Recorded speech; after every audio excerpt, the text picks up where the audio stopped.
Boa noite, povo de Deus. Mais uma vez estamos aqui presente para trazer uma mensagem de Deus para a sua vida. E hoje eu creio que essa palavra é para aqueles que amam a palavra de Deus, é para aqueles que têm realmente fome e sede da palavra. Então eu convido você a navegar comigo nessa reflexão de hoje, desse estudo, onde nós iremos falar sobre pessoas que estão perdidas dentro das igrejas. Na verdade, nós sabemos que não é só estarmos na igreja, mas nós iremos ver durante o transcorrer dessa mensagem algumas situações em que nem sempre o que achamos é verdadeiro. E eu escolhi, como sempre, para essa mensagem de hoje, uma passagem que está no livro do Evangelho de Lucas, no capítulo 15, o versículo vai ser de 1 a 3, é muito extenso e eu não vou ler todas para ganharmos tempo, mas eu quero ler com você, se você tiver sua Bíblia aí, é Lucas 15, o versículo é de 1 a 3, que eu escolhi para meditarmos sobre hoje à noite, sobre essa mensagem, que diz assim: E disse, um certo homem tinha 2 filhos, e o mais moço deles disse ao pai: Pai, dá-me a parte da fazenda que me pertence. E ele repartiu por eles a fazenda. E poucos dias depois, o filho mais novo, ajuntando tudo, partiu para uma terra longínqua e ali desperdiçou a sua fazenda, vivendo dissolutamente. Que palavra poderosa para nossa reflexão.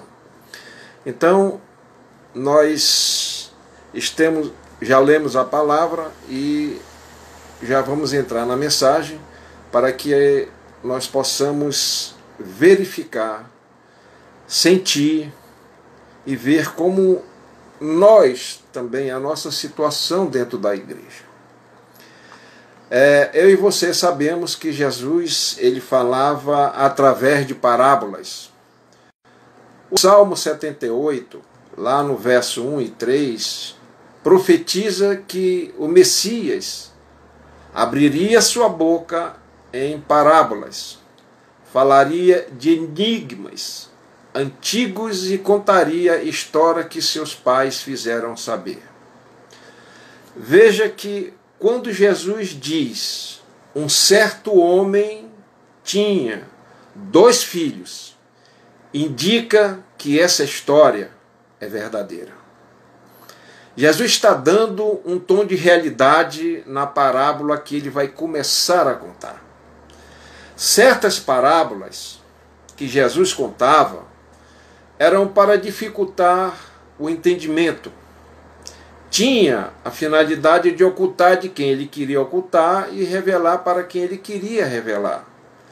Algumas parábolas de Jesus, nem os seus discípulos entendiam. Então, se fazia até necessário que Jesus as explicasse em particular. Aprove ao Senhor ocultar algumas parábolas aos sábios e revelar aos pequeninos na terra. A parábola começa com Jesus dentro de uma casa. Ele comia com alguns republicanos e pecadores. Do lado de fora, tinham os escribas e fariseus que estavam criticando Jesus por ele estar reunido ali com aquele povo, com os pecadores. Jesus sai e vai contar 3 parábolas. Mas a parábola do filho pródigo é a parábola que mais Jesus destaca. Foi a parábola que Jesus mais gastou tempo falando para aqueles republicanos, para aqueles homens que estavam criticando naquela ocasião. E nós sabemos que a parábola do filho pródigo, na verdade, é a parábola de muita gente. Muita gente passou por essa mesma situação. Então, quando Jesus começa a contar essa parábola, ele vai mexer com o coração do povo de Israel. Aquelas pessoas que estavam ali precisavam realmente ouvir Jesus falar essas 3 parábolas. Mas Jesus vai gastar mais tempo falando sobre a parábola do filho pródigo. Essa parábola, na verdade, se nós prestarmos bem atenção, ela vai apontar para um perigo de estarmos na casa do Pai, dentro da igreja, obedecendo leis, cumprindo deveres, não trilhando o caminho dos pecados e ainda assim está perdido. Vamos ver também que o personagem central dessa parábola é o pai, não é o filho. A palavra filho aparece apenas 8 vezes, mas a palavra pai aparece 13 vezes. A parábola começa com pai e termina com pai. Nós iremos ver, depois você lê com mais tranquilidade o capítulo 15 de Lucas, que você vai ver que é o pai que cuidou dos filhos. É o pai que acumulou os bens, é o pai o dono da herança, é o pai que repartiu a herança, é o pai que engordou o novilho, é o pai que perdoou o filho, é o pai que concilia o filho mais velho, e o pai deu as sandálias, é o pai que deu o anel, é o pai que deu roupa nova, é o pai que deu a festa, tudo que eles tinham foi o pai que deu. A gente fala muito da rebeldia do menor, do mais novo, e da hipocrisia do maior ou do mais velho. Mas poucos falam do amor do pai, da graça do pai, do perdão do pai, do abraço do pai, da alegria do pai. Quem merece toda a honra nessa parábola é o pai, não é o filho que voltou. O pai aqui, ele representa Deus. O filho mais velho, ele representa a nação de Israel. E o filho mais novo representa os gentios. Aconteceu que um certo dia, o filho mais novo vai até o pai e diz: Pai, dá-me. Olha o que ele diz. Pai, dá-me. Quando ele diz dá-me, ele está dominado pelo poder do ter. Infelizmente, muitas pessoas se aproximam de Deus pelo poder do ter. Uma grande parte vem para a igreja pelo poder do ter. Igrejas que só enchem quando tem campanha do ter. Oram para ter, clamam para ter, pede bênção para ter, sobe um monte para ter, se ajoelham para ter, aceitam Jesus pelo poder do ter. Mas Deus tem uma palavra para os que querem ter. Deus não nos chamou para ter, Deus nos chamou para ser. No reino de Deus, ser é melhor do que ter. Você quer ver isso? Ficar em Jerusalém, até que do alto sejais revestido de poder e sereis as minhas testemunhas. Deus não nos deu poder para ter, Deus nos deu poder para ser. E a Bíblia diz que quando o filho pede a parte da herança dele, o pai não contestou. Ele vai até a tesouraria, pega o dinheiro e reparte os bens com os 2 filhos. O pai não foi injusto. Quando um pediu a herança, o pai deu também a parte do mais velho.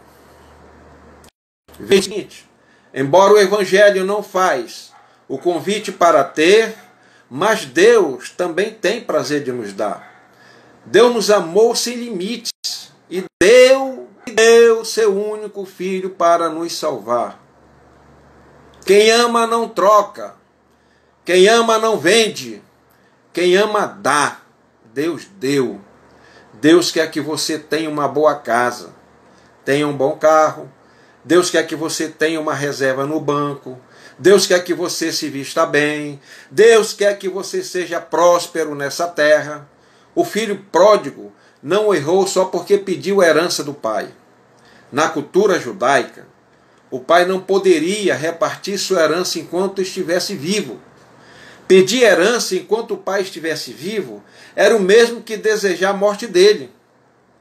O pai repartiu a herança porque o filho estava dominado pelo poder do ter. Ele queria ser o dono da vida dele. Era um projeto que ele já vinha alimentando há muito tempo. O pai foi justo. Ele deu a parte do mais novo, também a parte do mais velho. Os 2 receberam a herança, de forma que nenhum dos 2 poderiam mais reclamar do pai. A diferença é que o filho mais novo era um filho pródigo. Pródigo significa aquele que esbanja, é aquele que gasta em excesso, gasta até a sua juventude por coisas fúteis. Por isso ele gastou toda a herança dele. O filho mais velho guardou a herança. Só que o filho mais velho era avarento. Se pródigo é um problema, a avareza é um pecado. Ele era tão avarento que não teve coragem de matar um dos seus bezerros para receber o irmão quando voltou. Esperou o pai dar da parte dele. Jesus, nessa parábola, fala da perdição de 2 pessoas.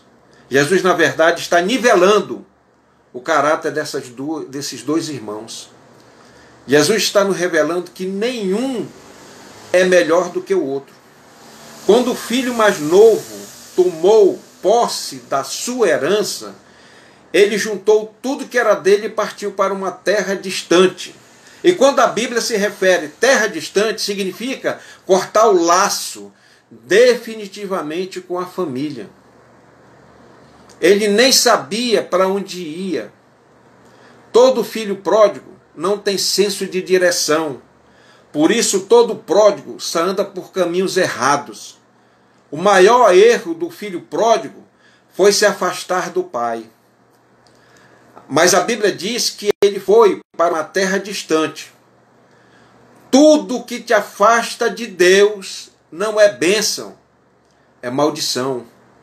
Emprego que te afasta de Deus não é bênção, é maldição. Negócios que te afastam de Deus também não é bênção, é maldição. Amizades que te afastam de Deus não é bênção, é maldição. Os seguidores que você tem no Instagram e no Facebook, que estão tirando o teu tempo com Deus, isso não é bênção não, isso é maldição. Desfrute das bênçãos de Deus, perto de Deus, na presença de Deus, na casa de Deus. A Bíblia fala que depois de ter gasto tudo que esse rapaz, esse jovem tinha, veio sobre aquela nação aquela região onde ele estava, uma crise, uma seca que causou uma grande fome naquele lugar. E esse jovem, ele começou a passar necessidade. Coisas que na vida do pai dele, ele nunca tinha passado. Tem problemas que iremos passar mesmo estando na casa do pai. Mas tem certos problemas que só vão acontecer conosco quando nos afastamos da casa de Deus. Tem muita gente sofrendo os mesmos problemas do filho pródigo porque se afastaram da casa do pai. Quer um conselho? Fique na casa do pai. Os problemas, escute isso aqui, os problemas mais difíceis que vão te cercar é quando você estiver longe da casa do pai. São os problemas mais difíceis de você resolver. A Bíblia diz que o filho acabou com toda a herança que ele tinha. Gastou sem saber o quanto ele ainda tinha. Para sobreviver, ele foi cuidar de porcos. E eu te faço uma pergunta. Porco mora onde? No chiqueiro. Isso. Então escute essa verdade. O mundo está cheio de chiqueiros. Tudo que o mundo tem nos oferecido não passa de chiqueiro. Boate é chiqueiro. Baile funk é chiqueiro. Droga é chiqueiro. Novelas é chiqueiro. Prostituição é chiqueiro. Bebidas é chiqueiro. Tudo que é contra Deus é chiqueiro. Amém? Tem crente que trocou a oração pela malhação. Trocou Jerusalém pela fazenda. Trocou o caminho estreito pela reprise da Avenida Brasil. O casamento virou uma zorra. Trocou o culto de ensino pelo Eita Mundo Bom. Trocou o Senhor pela Senhora do Destino lá no Globoplay. Saia desse chiqueiro. Deus não te chamou para estar no meio dos porcos. Deus nos chamou para estarmos no aprisco. Nós somos ovelhas do Senhor. Enquanto o mundo nos oferece chiqueiro, Deus oferece mansões celestiais para nós. Veja que o filho não queria trabalhar mais para o pai. O pai virou um estranho para aquele jovem. Ele não queria apacentar as ovelhas do pai. Por ele não querer apacentar as ovelhas do pai, ele foi apacentar porcos. E quando tinha fome, ninguém dava nada para ele. Ele queria até comer a comida dos porcos. No mundo, ninguém dá nada para ninguém, aprenda isso. Tudo tem um preço. Mas na casa do pai, tudo é de graça. A unção é de graça. A palavra é de graça. A adoração é de graça. A salvação é de graça. O céu é de graça. Batismo com o Espírito Santo é de graça. Os dons são de graça. Glorifique o nome do Senhor, porque você já recebeu de graça todas essas coisas pela graça de Deus. A Bíblia diz que aquele filho pródigo caiu em si. Coisa boa. Olha só isso, gente. Coisa boa é quando o homem cai em si e se levanta em Deus. O filho pródigo reconheceu seus erros, as suas falhas. Em seguida ele lembrou. É só nessas horas que a gente se lembra disso, né? Quantos na casa do meu pai tem pão com fartura e eu passando fome? E eu vou dizer para o meu pai: Pai, pequei contra o céu e perante ti. Já não sou mais digno de ser chamado teu filho. Faze-me como um dos teus trabalhadores. Eu quero chamar sua atenção para um detalhe. Observe que o filho pródigo, quando saiu da casa do pai, ele disse: dá-me. Na ida, ele queria ter. Agora, ele diz: faze-me. Na volta, ele quer ser. Viu? Aprenda isso. Mas por que será que quando ele foi para o mundo, ele queria ter e na volta ele quer ser? Interessante, né? Porque eu vou lhe dizer por quê. Porque no mundo ele sabia que a gente só vale pelo que tem. Na casa do pai, você não vale pelo dízimo que você dá, pelo carro que você tem, pela profissão que você tem ou pela roupa que você veste. Na casa do pai, na casa de Deus, você vale pelo que você é. Ele aprendeu que é melhor ser do que ter. Esse faze-me, ele tem um problema. E ele vai aparecer agora aqui. Ele está pedindo para ser igual a um dos pregados diaristas do pai. Ele quer trabalhar durante o dia e receber no final da tarde e ir embora. Era isso que ele ia pedir para o pai. Sabe qual é a lição que eu aprendo aqui? É que ele não voltou por causa do pai. Ele voltou para ser empregado na casa do pai. Voltou por causa da fome e da necessidade. Na casa do pai tinha pão com fartura. Ele sabia disso. Quer saber de uma grande verdade? Então escute isso. O arrependimento desse filho, do filho pródigo, não foi verdadeiro. Quem se arrepende verdadeiramente, não se arrepende por causa das necessidades. Esse filho, ele não voltou totalmente arrependido. Quantas pessoas só vêm para a igreja por causa dos problemas?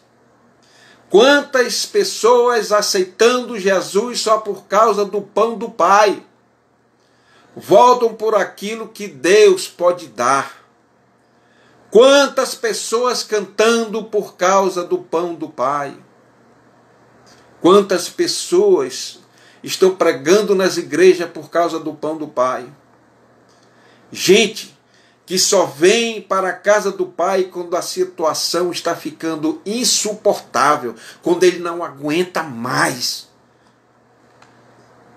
Sirva a Deus pelo que Ele é, pelo que Ele já fez na tua vida. Você percebeu que a oração desse filho não saiu do coração? Foi uma oração ensaiada. Foi algo premeditado na mente dele. Sabe como a maioria dos crentes estão fazendo? Dizem que eu só prego mensagem chicotada, mas essa mensagem é light demais já, eu estou achando. Gente, se a situação apertar, tem muita gente que diz assim, se a situação apertar, eu volto. Se a coisa ficar ruim, eu vou voltar para a igreja. Se não tiver saída, eu volto. Essa era a verdadeira intenção do filho pródigo. Era dizer para o pai, não sou digno de ser teu filho. Mas eu quero trabalhar de manhã e de tarde. E no final do dia, o Senhor me paga. E eu vou embora. Esse filho não tem compromisso com o pai. Ele tinha pensado em tudo. Achava que tudo estava dando certo. Aparentemente estava dando. Era essa a intenção dele. Mas tinha uma coisa que ele não sabia. Era que lá na frente, o amor do pai vai constranger ele a ficar. Isso ele não tinha pensado. Eu pergunto, onde é que Jesus, agora, nesse momento, entra nessa história? O versículo 18 responde. quando Jesus disse as palavras que o filho pródigo falou: levantar-me-ei, irei até meu pai. E Jesus estava dizendo para aqueles que estavam ali na frente dele: eu sou o caminho, a verdade e a vida, ninguém vem ao Pai se não for por mim. Jesus se apresenta como um único caminho que levaria a nação de Israel de volta ao Pai. E a Bíblia diz que quando de longe o pai avistou e reconheceu o filho, ele se moveu de grande compaixão. Esse texto aqui me chamou uma atenção. Uma coisa interessantíssima. Como é que o pai reconheceu o filho de longe? Ele estava irreconhecível com aquela roupa. Ele tinha saído gordo e voltou magro. Saiu com a barba feita e voltou barbado. Saiu com o cabelo cortadinho, todo bacana, e voltou cabeludo. Saiu calçado e voltou descalço. Mesmo assim, com todas essas diferenças, o pai reconheceu o filho. Oh, coisa boa, né? A pergunta é: como é que ele reconheceu o filho? Eu vou lhe dizer por quê. Ele reconheceu o filho pelo andar. Pai que é pai reconhece o filho quando ele caminha. Salmo 139, o verso 2 e 3, Davi disse: tu sabes o meu assentar e o meu levantar. De longe entendes o meu pensamento. Aquele pai sabia o que estava passando na cabeça daquele filho. Cercas o meu andar e o meu deitar, e conhece todos os meus caminhos. O pai corre, abraça e beija. Era vergonhoso um ancião correr, mas ele correu. Por que era vergonhoso? Porque na cultura judaica, o ancião, ele anda, não corre. Para o pai correr, ele tinha que levantar o vestido. Isso para um judeu, principalmente o ancião, era uma desonra, uma humilhação. Mas aquele pai não se importou com isso. Porque naquele tempo, a diferença da roupa do homem para uma mulher estava apenas no cinto. O cinto fazia toda a diferença. Por causa do filho que voltava e do amor do pai, ele quebrou uma tradição. Veja que a primeira coisa que o pai fez foi abraçar e beijar o filho. Por que aquele pai fez isso? Porque a lei dizia que o filho rebelde deveria ser apedrejado. Antes que o filho fosse apedrejado pelos empregados, o pai correu, abraçou e beijou. O pai beijou no rosto. Só quem recebia beijo no rosto era um sacerdote. Era como se o pai estivesse dizendo: ontem meu filho cuidava de porcos, mas a partir de hoje ele é sacerdote nessa casa. O pai imediatamente ordena: trazei depressa, corre e traz a melhor roupa. Trazei o anel, trazei as sandálias. O pai tinha guardado tudo isso para o filho quando ele voltasse.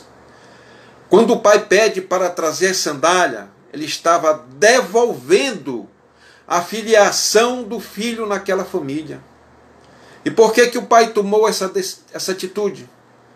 Porque na cultura judaica, o escravo ele trabalha descalço, mas o filho ele trabalha calçado. Isso faz toda a diferença daquele que é o servo, que é o empregado, que é o escravo, para aquele que é o patrão. As sandálias significam que o pai estava dizendo: não importa o que você fez, não importa por onde você andou, não importa o que você aprontou, você continua sendo o meu filho. Existe ex-marido, existe ex-esposa, mas não existe ex-filho. Uma vez filho, é filho para sempre.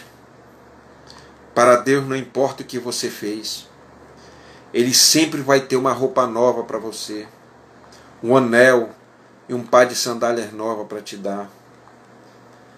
A roupa nova que o Pai deu, escute isso aqui que é importante, era uma túnica talar.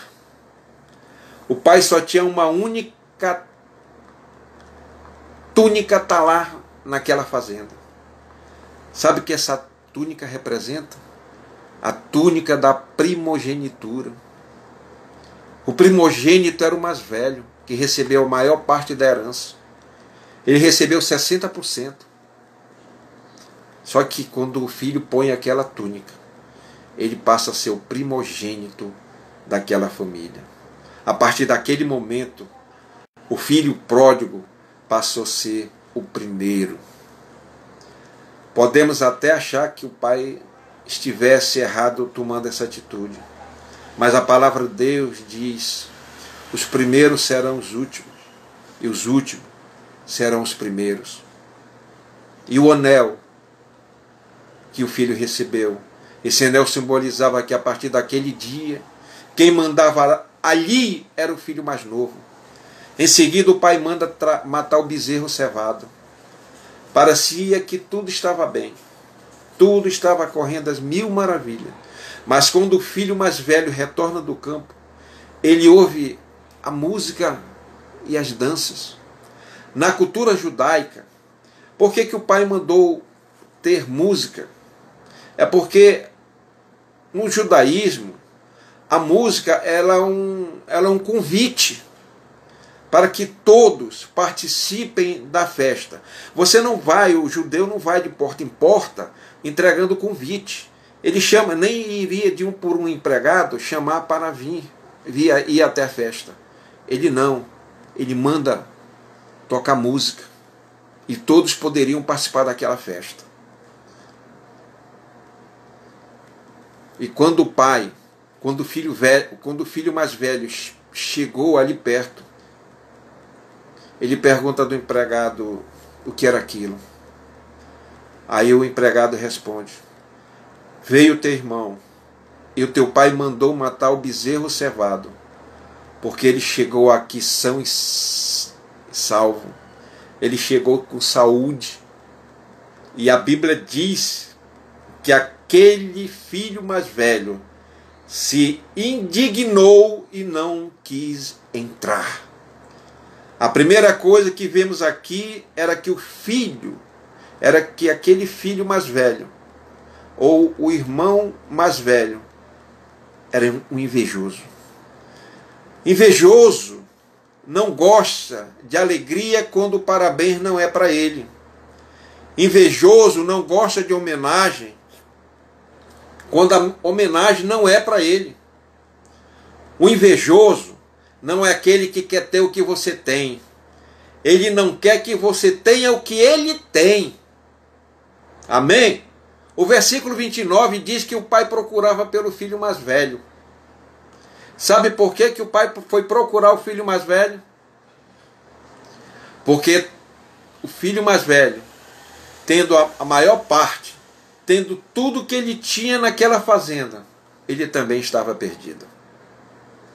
O filho mais novo era a ovelha que se perdeu lá fora. E o filho mais velho é a dracma que se perdeu dentro da casa. Amém? Tem gente que se perde lá fora. Tem gente que se perde dentro da igreja. Quem se perde dentro da igreja é pior do que se perde lá fora. Ovelha perdida tem instinto, que se perdeu e sabe que tem que voltar. A dracma que se perdeu dentro da casa, ela não sabia que estava perdida. Sabe por que o filho pródigo se perdeu? Pode parecer estranho o que eu vou falar. Mas ele se perdeu porque se cansou da casa do pai. Tem gente que cansou de ir para a igreja. Cansou de ir para as campanhas quando tem. Cansou de ir para as vigílias. Cansou de ir para os cultos de doutrina. Cansou de adorar. Cansou de dizimar. Quem se cansa do que é certo na casa de Deus vai afundar na lama da incerteza. Pode escrever isso aí. Esse pródigo queria viver e imitar as pessoas do mundo. Em vez de você imitar as pessoas do mundo, imite José. Imite Daniel, imite Samuel. Quando o filho mais velho disse para o pai, há tantos anos que te sirvo, ele está demonstrando uma mentalidade de escravo. A mentalidade do mais novo é de filho. Ele chama por 5 vezes o pai de pai. Eu me lembro agora que a Arca da Aliança ficou 20 anos na casa de Abinadab. Não aconteceu nada na vida desse jovem, desse senhor. A mesma arca ficou na casa de Obed-edom por 3 meses. Deus abençoou, Deus encheu, Deus prosperou, Deus renovou. Tem crente que está com a arca na casa dele 20 anos. Mas não aconteceu nada. Porque ele não ora. Porque ele não sente mais a presença de Deus, não fala com Deus. Ele não louva, não dá glória. Eu pergunto, o que essa arca que está na tua casa já fez na tua vida? Ela não é culpada porque nada aconteceu. O que é que ela já fez no teu ministério? Se nada aconteceu, a culpa é sua. É sua. O mais interessante é que o filho mais velho diz: eu nunca transgredi uma ordem tua, e tu nunca me deste um cabrito. Esse filho, olha só esse filho é interesseiro. Ele trabalhava para o pai, é verdade, mas não tirava o olho do cabrito. O que tem de gente na igreja de olho no cabrito. Meu Deus, faz as coisas na igreja, mas está de olho no microfone. Prega, uma vez lá outra, dá uma palavra, mas ele está de olho na cadeira. Pregam nas igrejas, mas o olho está na oferta desses itinerantes. Eles pregam nas igrejas, mas o olho dele, que é interesseiro, está nas ofertas. Enquanto eles brigam pelo microfone, brigam pela cadeira, pela posição, Deus não, ele tem um novilho cevado para você. Às vezes eu fico me perguntando, para que aquele filho mais velho queria um cabrito? Porque ele disse para o pai: tu nunca me deste um cabrito. Por que será que ele queria um cabrito? Eu vou arriscar responder por ele.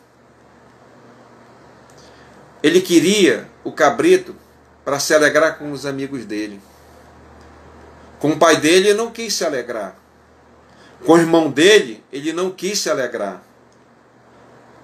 Mas quem sabe, ele iria se alegrar na festa dos amigos. Ele mataria aquele cabrito, ia ficar feliz. Sabe por que ele questiona sobre esse cabrito? Ele queria que o pai tivesse dado um cabrito para ele fazer a festa com os amigos dele quando o irmão saiu de casa. Se o pai tivesse oferecido um cabrito, uma ovelha para esse filho mais velho, ele tinha matado e tinha chamado os amigos para celebrar a ida do irmão mais novo.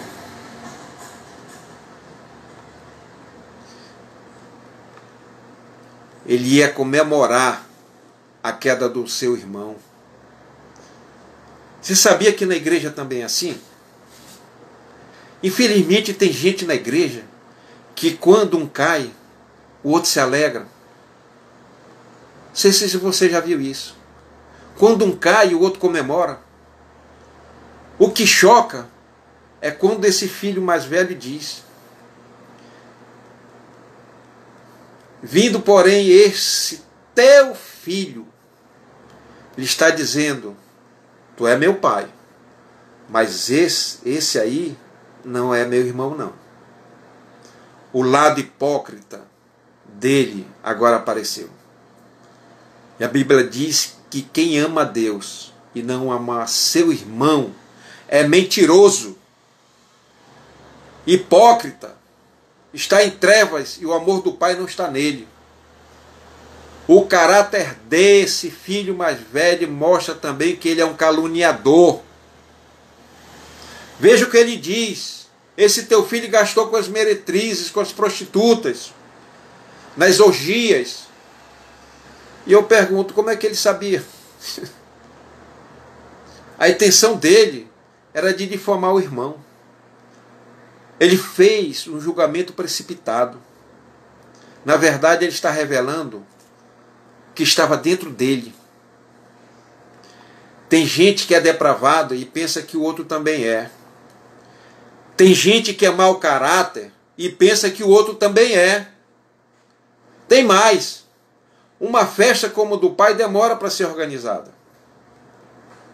E onde é que ele estava que chegou tão tarde? Será se ele realmente veio só do campo? Ou quem garante que ele não estava com os amigos numa mesa de bar? Você já pensou que pode existir um outro motivo para que o filho pródigo tenha ido embora? Eu estive pensando nisso aí. Então eu pensei também, como filho pródigo, não como sendo filho pródigo, mas como o pensamento daquele filho. Se eu tivesse um irmão mentiroso, se eu tivesse um irmão caluniador, se meu irmão fosse um difamador, invejoso, perseguidor, eu também ia embora. Eu ia. O que tem de gente saindo da igreja por causa de um irmão? O que tem de gente na igreja mandando o outro irmão para o inferno? O que tem de irmão saindo da igreja por causa de perseguição? Por causa de difamação? Mas eu tenho uma notícia para você. Pare de olhar para esse irmão e olhe para o Pai. Olhe para o Senhor. A lição que aprendemos com essa parábola é: ainda há tempo para recomeçar. Existe um caminho de volta. Na vida, tem caminhos de ida e de volta. A volta nem sempre é fácil, mas é possível. Nunca é tarde para qualquer um de nós retrocedermos. Mas aprenda uma coisa: só quem volta é quem aprendeu a lição. Só volta quem refletiu. Só volta quem olhou os seus erros. Quem foi curado. Só volta quem quebrou o seu orgulho. Deuteronômio 5,16, a Bíblia diz: honra teu pai e tua mãe, como te ordenou o Senhor teu Deus, para que tenhas longa vida e tudo te vá bem na terra que o Senhor te dá. Aprenda a valorizar teu pai e a tua mãe, a tua família. Qual é a lição que podemos aprender com essa parábola? Que lição eu posso aprender trazendo ela para os nossos dias? Acredite, se quiser, mas daquele tempo para cá não mudou nada.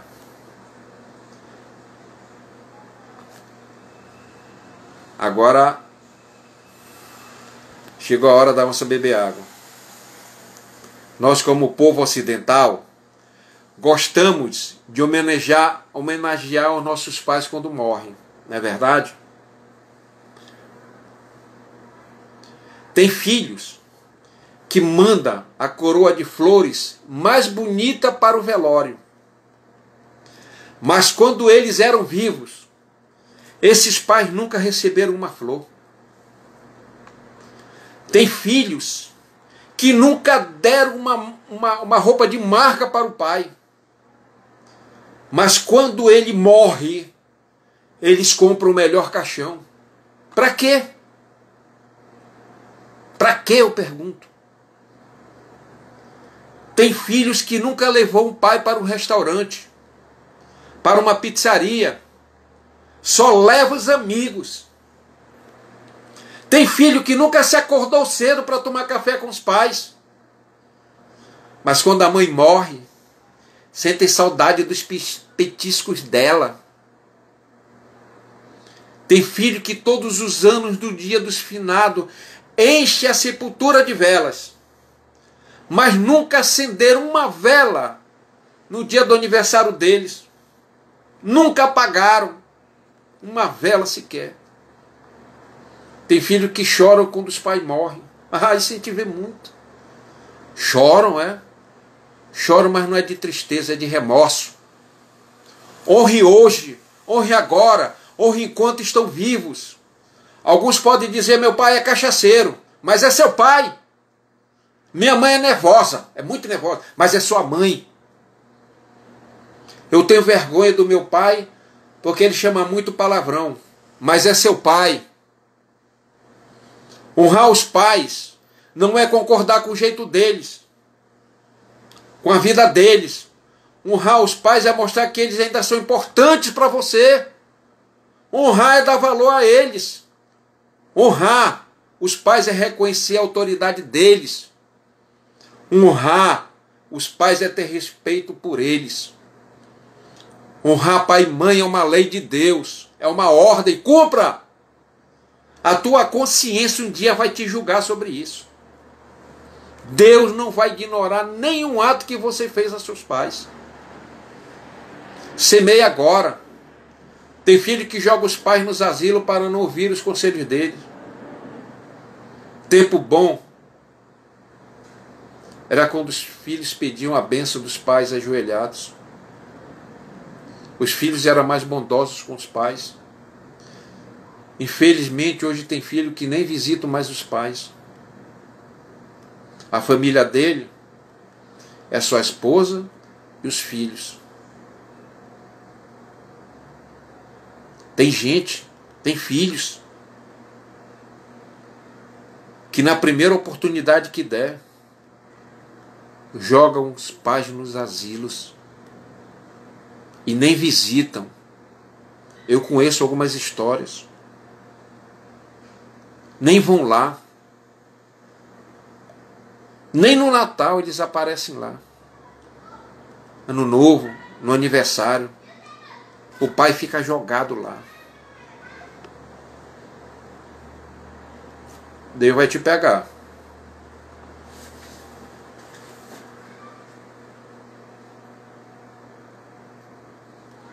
Essa é a grande verdade dos nossos dias.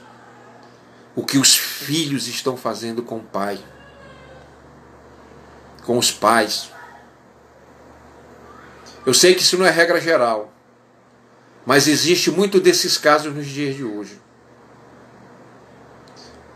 Na verdade, quando leio essa parábola, eu aprendo uma coisa também muito importante. Não adianta estarmos na igreja se o nosso coração está cheio de amarguras. Se o nosso coração, escute isso, se o nosso coração não existe agenda para o perdão, para o amor, para a misericórdia, de que adianta estarmos na igreja se não temos comunhão com o Pai, se não obedecemos o Pai, se não temos intimidade com o Pai, se dentro de nós o veneno da mágoa não sai. Meu Deus! É muita. Existe muita maldade de filhos contra os pais nos dias de hoje. É importante eu dizer essas coisas. Eu sei que às vezes fica chato, muitas pessoas não gostam de ouvir isso. Mas isso é bom. Porque às vezes a gente precisa ser confrontado. E a palavra de Deus, ela não vem para dar massagem em ninguém não, ela vem para confrontar mesmo. Mas se isso não está dentro de mim, se eu não vivo essas coisas, então não tem por que eu me importar. Mas eu posso também estar ouvindo isso aí e até melhorar ainda mais.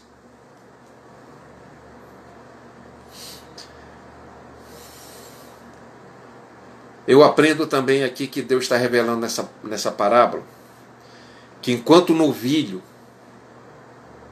estava vivo, o filho pródigo estava morto. Mas quando o novilho morreu, que o pai mandou matar, o filho pródigo reviveu. Eu vou repetir para você não esquecer. Enquanto o novilho estava vivo, o filho pródigo estava morto. Mas quando o novilho morreu, o filho pródigo reviveu. Porque para você viver, um dia, alguém, 2000 anos atrás, teve que morrer por você. Quem estava querendo se desviar, não vai mais se desviar. Quem estava querendo parar, não vai mais parar. Quem estava querendo ir para o mundo, não vai mais para o mundo. Sabe por quê? Porque a ovelha que estava perdida foi achada. A dracma que estava perdida também foi achada. Quem estava perdido na casa do Pai, hoje à noite foi achado pelo Pai. Você crê nisso? Se você estava perdido, hoje o Pai te achou.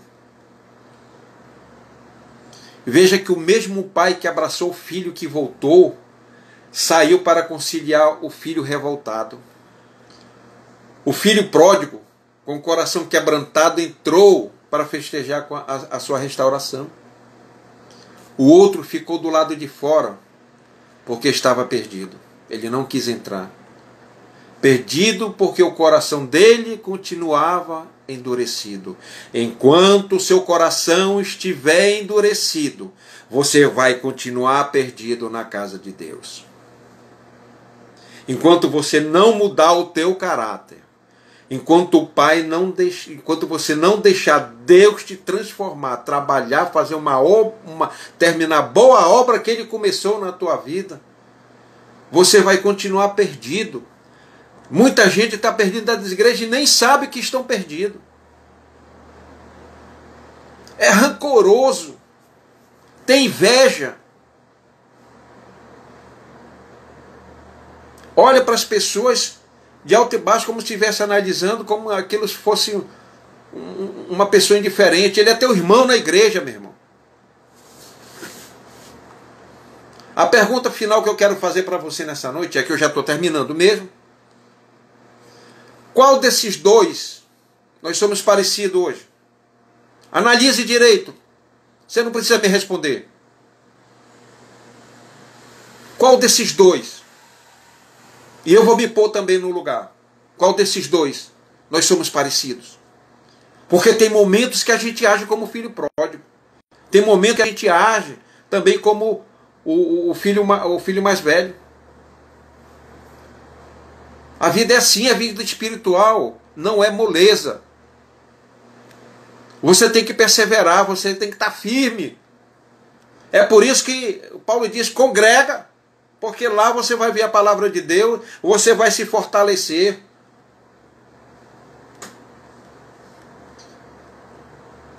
É isso, meu irmão.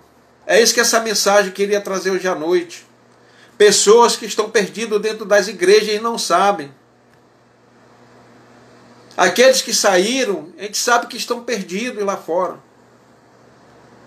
Mas o importante é que tem gente perdida dentro da igreja.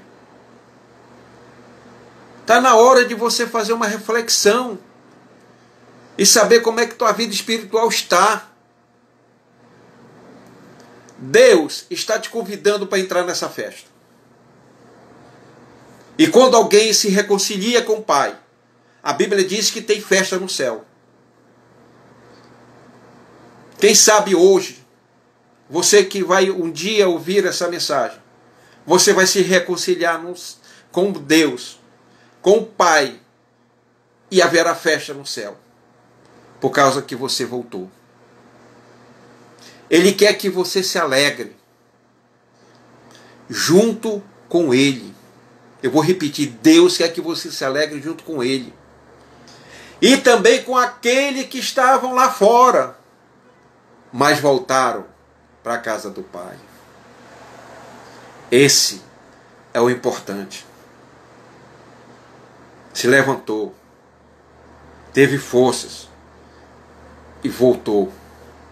E o Pai estava de braços abertos para receber aquele filho. Assim é Deus na nossa vida. É Deus que está esperando alguns que estão perdidos, que venha se reconciliar, que venha renovar a sua vida espiritual. E aqueles que estão fora, que vão voltar. E Deus também se alegra com aqueles que estão dentro, que renovam a sua vida espiritual, e com aqueles que voltam. Deus tem motivo suficiente para se alegrar com essas pessoas, quando há um arrependimento verdadeiro.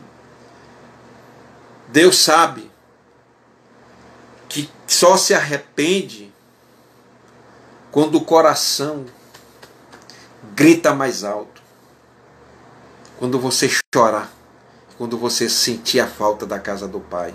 Aí você volta. Amém, irmãos? Eu acho que eu estou terminando.